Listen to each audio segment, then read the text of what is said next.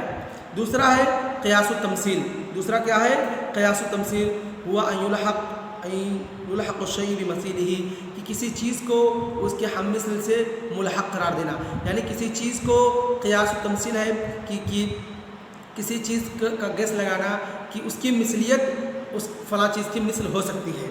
تو ابھی جیسا ہم نے پیچھے پڑھا، کہتے ہیں اس میں کیا کریں، خالق کو جو اللہ رب العالمین کی ذات ہے اس کی صفات کو یا اس کی ذات کو ہی بندوں کی ذات کی طرح مثل قرار دے، یا اس کی صفات کو اللہ رب العالمین کی صفات کو، خالق کی صفات کو بندے کی صفات پر قیاس کرے، تو یہ بھی قیاس ممنوع ہے. یعنی قیاس الشمول بھی ممنوع ہے اور قیاس التمثیل بھی ممنوع ہے. اس کے بعد آتا ہے قیاس الاولویہ. قیاس الاولویہ کہتے ہوا ان یکون الفرع اولی بالحکم من الاصل، کہ جو فرع ہوتا ہے وہ جو اصل ہوتا ہے اصل کے مقابلے میں فرع ان صفات کا ان صفات سے متصف ہونا بدرجہ اولا ہوتا ہے. یعنی فرع کو اس صفات سے بدرجہ اولا متصف کیا جاتا ہے. کہتے ہیں انه مستعمل فی حق اللہ لقوله تعالی، اور یہ جائز ہے، یہ جائز ہے. اس کو اللہ رب العالمین کے لیے استعمال کیا گیا ہے، جیسا کہ اللہ رب العالمین نے کہا وَلِلَّهِ الْمَثَلُ الْأَعْلَىٰ، کہ جتنی صفات ہیں ان صفات میں سے اللہ رب العالمین کے لیے کون سی صفات ہیں؟ اللہ رب العالمین کے لیے اس صفات میں جو ایسی صفات ہیں جو اعلیٰ درجے کے ہیں، جو کمال کے ہیں، جو کمال کے ہیں. تو کہتے ہیں بمعنى كل صفت کمال فللہ تعالی اعلیٰ، کہ ہر وہ صفات جن سے بندہ متصف ہے، جن سے بندہ متصف ہے یا بندے اللہ رب العالمین دونوں شریک ہیں، لیکن اللہ رب العالمین ان صفات میں کیا ہے؟ کمال درجے تک پہنچا ہوا ہے. جیسے صفت سمع ہے، صفت بصر ہے، صفت علم ہے، صفت قدرہ ہے، صفت حیات ہے. تو قیاس اولویہ میں ہم یہ کہیں گے کہ اگرچہ بندہ ان صفات سے متصف ہے، لیکن اللہ جو خالق ہے وہ بدرجہ اولا ان صفات سے متصف ہوگا، اور وہ ان صفات میں کیا ہوگا؟ صفت کمال سے متصف ہو، کیا ہوگا؟ وہ ان صفات میں کمال کو پہنچا ہوا ہوگا. تو یہ تھی چند چیزیں جو کہ آج کے درس سے تعلق رکھتی تھی، اور آج کا درس بس اتنا ہی. وصلی اللہ علی نبینا محمد وعلی آلہ وصحبہ اجمعین. السلام علیکم ورحمۃ اللہ وبرکاتہ.